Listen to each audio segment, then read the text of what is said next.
Hello दोस्तों, welcome to concept of history. Concept of history में आज हम लोग डिस्कस करेंगे the significance of first voyage of Vasco da Gama.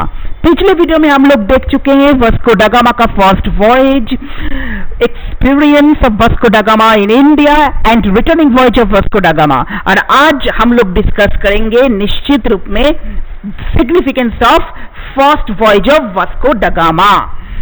मैं यूजीसी नेट क्वालिफाइड टीचर शुरुआत करता हूं significance of first voyage of Vasco da Gama को। तो चलिए हम लोग शुरुआत करते हैं आज की टॉपिक को। Cambridge history of India H. डडवेल में लिखा है कि 15th सेंचुरी का 2 डिस्कवरी इपॉक मेकिंग था। उनमें से एक था हमारा कोलंबस वाइसाप का न्यू वर्ल्ड मतलब अमेरिका का डिस्कवरी, और एक था वास्को दा गामा का new route to an old world मतलब हमारा इंडिया का डिस्कवरी। दोनों ही डिस्कवरी इपॉक मेकिंग था, परंतु टोटली डिफरेंट वेज में। परंतु ये जो लैटिन डिस्कवरी था मतलब वास्को दा गामा भाई साहब का इंडिया का डिस्कवरी, वो मोर इमीडिएट इफेक्ट फैले थे हिस्ट्री ऑफ यूरोप में। डडवेल साहब ने लिखा कि कोई भी ऐसा इंसिडेंट मिडिल एज में नहीं थे जो इतना फार रीचिंग रिपरकेशन फैले थे सिविलाइज्ड वर्ल्ड पे, जितना इफेक्ट इंडिया का डायरेक्ट सी रूट लिंक का डिस्कवरी फैले थे। इसके कारण इतने दिन जो कुछ चंद ट्रेवलर्स, कुछ लर्नेड फ्यूज, इनको ही पता था, आप वो हर किसी को पता चला अब वो वेस्ट का डायरेक्ट टच में आ रहा था, और ईस्ट का लग्जरीज जो इतने हैंड पास होकर यूरोपियन मार्केट में आ रहा था वो डायरेक्टली लिस्बन में पहुंच रहा था। वास्को दा गामा की फर्स्ट वॉयज की सिग्निफिकेंस के बारे में चाहे Oxford history of India by Vincent Smith, Cambridge history of India H. डडवेल या फिर बिपिन चंद्र या फिर कोई भी टॉप हिस्टोरियंस हो, ये जो डिक्लाइन ऑफ अरब और वेनेटियन ट्रेड इसको एक सबसे महत्वपूर्ण पॉइंट के रूप में रखे थे। एक्चुअली उन सब का माने तो अरब्स की हो या वेनिस और जेनोआ का बेड़ा गर्द कर दिया ये डिस्कवरी ने। ये जो डायरेक्ट सी रूट लिंक का डिस्कवरी हुआ वो एक्चुअली अरब्स और वेनेटियंस के लिए बहुत ही खराब चीज साबित हुए, उसका बेड़ा गर्द हो गया और यूरोपियन ट्रेड का एक नया दौर शुरू कर दिया था। इस पॉइंट पे डडवेल साहब लिख रहे हैं कि मुस्लिम्स की जो इंडियन ओशियन में सीबोन ट्रेड थे, इंडियन ओशियन और रेड सी में सीबोन ट्रेड से, वो इस डिस्कवरी से पैरालाइज्ड हो गया, और दो वेनिस जेनोआ का प्रॉस्परस हाउस थे, वो उसका जो लेवेंट के साथ जो ट्रेड था वो भी रूइन, उसका half of the trade in Levant रूइन हो गया। ओके, और पुर्तगाल एक प्रॉस्परस नेशन की रूप में उभर कर आए थे। वो यूरोप में एक बहुत जल्द यूरोप में विदाउट एनी राइवलरी एक प्रॉस्परस कंट्री की रूप में उभर आए। और यही बात हम लोग देख पा रहे हैं Oxford history of India by Vincent Smith में, जहां पर सारा इंडियन चीजें जो मोहम्मदन के हाथ से पास होकर इतने दिन जा रहा था यूरोपियन मार्केट में, वो इस डिस्कवरी की वजह से क्या हुआ, वो इस डिस्कवरी की वजह से धीरे धीरे बंद होने लगा या फिर उसमें एक डिक्लाइन देखा गया। अरब मोनोपोली ऑफ इंडियन ट्रेड में जो डिक्लाइन हुआ था उसके बारे में हम लोग देख पा रहे हैं कि विंसेंट स्मिथ भी बोल रहे हैं, बिपिन चंद्र भी यही बात बोल रहे हैं। बिपिन चंद्र मेनली ट्रेड की प्रॉफिट के ऊपर ही जोर दे रहा था। इनके मेन कॉजेस के रूप में भी ट्रेड प्रॉफिट और एक्सप्लॉयटेशन के बारे में ही विपिन चंद्र कहे थे। और यहाँ पर लिखा गया कि ये जो वास्को दा गामा का फर्स्ट वॉयज था, इसमें जो स्पाइसेस वगैरह ले गए थे विपिन चंद्र, वो 60 टाइम्स प्रॉफिट में यूरोपियन मार्केट में बेचा था। According to Vipin Chandra 60 times profit में। अब ये इसका मतलब क्या है? देखिए, इसका मतलब जो खरीदा उसके ऊपर 60 टाइम्स प्रॉफिट नहीं, विपिन चंद्र में लिखा गया 60 times the cost of his voyage. माने मतलब पूरे जो वॉयज है उसके जो कॉस्ट है, ये जितने भी आए गए, इसका जो कॉस्ट है, आने जाने का भी जो कॉस्ट है, उसके भी 60 टाइम्स प्रॉफिट में बेचा गया था स्पाइसेस को। वास्को दा गामा ने उससे भी इस वॉयज का आने जाने की खर्चे का भी 60 टाइम्स की प्रॉफिट में बेचा था यूरोपियन मार्केट में इंडियन स्पाइसेस और इंडियन गुड्स एंड मर्चेंडाइज को। इस एक्सप्लोरेशन की कॉस्ट के बारे में बात करते हुए भी विपिन चंद्र ट्रेड प्रॉफिट की बात किया था।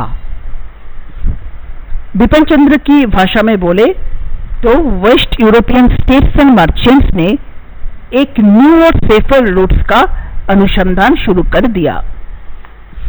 न्यू और सेफर रूट्स कहां तक? इंडिया और इंडोनेशिया का स्पाइस आइलैंड्स तक। इंडिया और इंडोनेशिया का स्पाइस आइलैंड्स। ओके, उन्होंने Arab and Venetian trade monopolies को ब्रेक करना चाहते थे, टर्किश हॉस्टिलिटी को बाईपास करना चाहते थे और ईस्ट के साथ एक डायरेक्ट ट्रेड रिलेशन ओपन करना चाहते थे। दा गामा का ये फर्स्ट वॉयज ने पुर्तगाल का एक मोनोपोली को एस्टैब्लिश किया था। विपिन चंद्र ने लिखा, over the highly profitable eastern trade में पुर्तगाल की for nearly a century monopoly establish हुआ था। इसकी वजह से पुर्तगाल ने कोचीन, गोवा, दीव, दमन में अपने ट्रेडिंग सेटलमेंट्स का एस्टैब्लिशमेंट किया और पुर्तगाल का ये जो मोनोपोली है ट्रेड में, इसके बारे में विपिन चंद्र भी कहा है और डॉडवेल साहब भी कहा है। तो दा गामा का ये फर्स्ट वॉयज ने यूरोपियन कॉलोनियलिज्म, एशिया में जो यूरोपियन कॉलोनियलिज्म थे उसके एक नए दौर शुरू कर दिया था। ओके, और यहाँ पर हम देख पा रहे हैं कि उसके बाद धीरे धीरे गोवा, दमन, दीव ये सब पुर्तगीज के कंट्रोल में आ रहा था और ट्रेड सेंटर्स जो है, ग्लोबल ट्रेड सेंटर्स है, वो वेनिस और जेनोवा से लिस्बन में, पहले लिस्बन में शिफ्ट किया था और उसके बाद हम लोग देख पाएंगे कि लंदन और एम्स्टर्डम में भी शिफ्ट हुआ था। ओके, इसके बाद एक ग्लोबल मैरिटाइम पावर के रूप में पुर्तगाल का जन्म हुआ था। मतलब पुर्तगाल का जो ग्लोबल मैरिटाइम पावर है उसको बूस्ट करने में भी इस डिस्कवरी का बहुत हाथ था। नए नए naval science and technology, naval technology, ship building, पुर्तगाल और भी ज्यादा एंगेज हो गए क्योंकि डायरेक्ट सी ट्रेड रूट का डिस्कवरी हो चुका था और अब अरब और वेनेटियन मोनोपोलिस का जो चेन था वो टूट चुका था।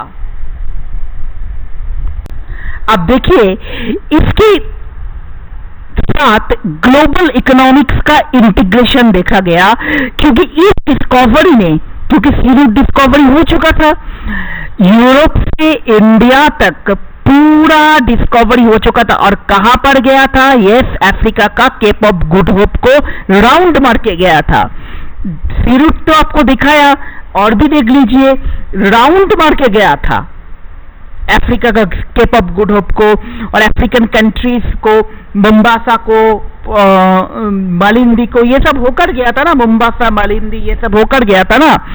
तो यूरोप, अफ्रीका और एशिया को लिंक किया था एक सिंगल मैरिटाइम ट्रेडिंग नेटवर्क में और ये डिस्कवरी।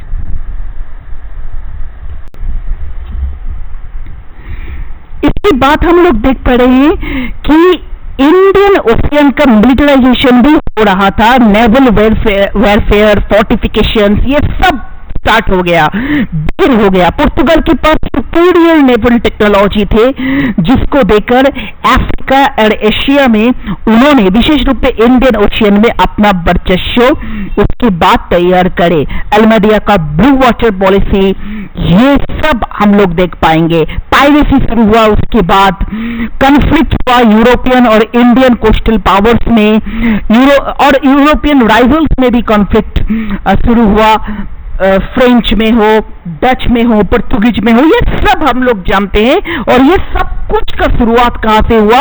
हाँ, वास्को दा गामा का ये फर्स्ट वॉयज की डिस्कवरी की बात। मैं बिपिन चंद्र से ही बोल रहा हूं।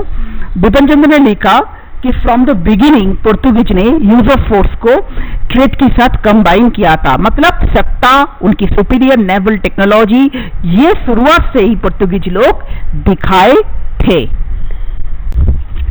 मैं बिपिन चंद्र से ही बोल रहा हूं। बिपिन चंद्र ने लिखा कि फ्रॉम द बिगिनिंग पोर्तुगीज ने यूज ऑफ फोर्स को ट्रेड के साथ कंबाइन किया था, मतलब सत्ता, उनकी सुपीरियर नेवल टेक्नोलॉजी, ये शुरुआत से ही पोर्तुगीज लोग दिखाए थे। उनकी जो नेवल सुपीरियरिटी है वो उसको सी को डोमिनेट करने में हेल्प किया था। बिपिन चंद्र ने लिखा कि handful of Portuguese soldiers and sellers ने एक्चुअली माइटी इंडियन, मतलब जो उनसे ज्यादा शक्तिशाली, मोर पावरफुल लैंड पावर से इंडिया और एशिया में, उसकी जो सी रूट है उसको डोमिनेट किया था। हैंडफुल ऑफ पोर्तुगीज सोल्जर्स और सेलर्स ने अपने पोजीशन को सीज में, समुद्र में अपने पोजीशंस को मेंटेन किया था against more powerful land powers of India and Asia. उन्होंने मुगल शिपिंग्स को भी थ्रेटन किया और उन्होंने अपने ट्रेडिंग कॉन्सेशंस मुगल एम्पायर से लेने के लिए सक्षम हुए। उन्होंने मुगल एम्पायर से ट्रेडिंग कॉन्सेशंस लिए थे। ओके, मिस्टरी झील की बारे में हिस्टोरियंस का अलग अलग मत है। मिशनरी झील था ऐसा कई हिस्टोरियंस का मानना है, टॉप हिस्टोरियंस का भी। ओके, तो रिलीजियरी कॉज तो था, इसके बारे में कई हिस्टोरियंस मानते हैं, परंतु एक बात आप लोगों को बोले, डडवेल साहब भी लिखा है, विकिपीडिया में मैं पा रहा हूं कि वास्को दा गामा जब आए थे ना कलिकट में, विशेष रूप में जमोरिन्स की लैंड में, तो कोझिकोड में, तो उसे पता भी नहीं था कि ये एक हिंदू कंट्री है, हिंदू रीजन है, क्योंकि एक्चुअली वो देखा था कि भाई साहब देखो, उन्होंने सोचा था कि ये एक लॉस्ट क्रिश्चियन लैंड है, बैड क्रिश्चियंस, क्योंकि कैथलिक्स नहीं थे वो लोग, परंतु वो ये समझ नहीं पाए कि क्रिश्चियंस नहीं है। डडवेल साहब की किताब में भी ये लिखा है, और डडवेल लिख रहा है, ये बड़ी आश्चर्य की बात है कि कैसे वो नहीं समझे, कैसे वो 3 महीने, लगभग 3 महीने रहने के पश्चात भी ये नहीं समझे कि यहाँ का जो कल्चर है, कस्टम है, वो क्रिश्चियन नहीं है, कम से कम ये लोग, ये कैसे वो नहीं समझे, ये बड़ी आश्चर्य की बात है, ये डडवेल साहब ने बोला। ऐसे इंफॉर्मेटिव वीडियो अगर आप लोगों को चाहिए तो इस चैनल को सब्सक्राइब कीजिएगा। Thank you.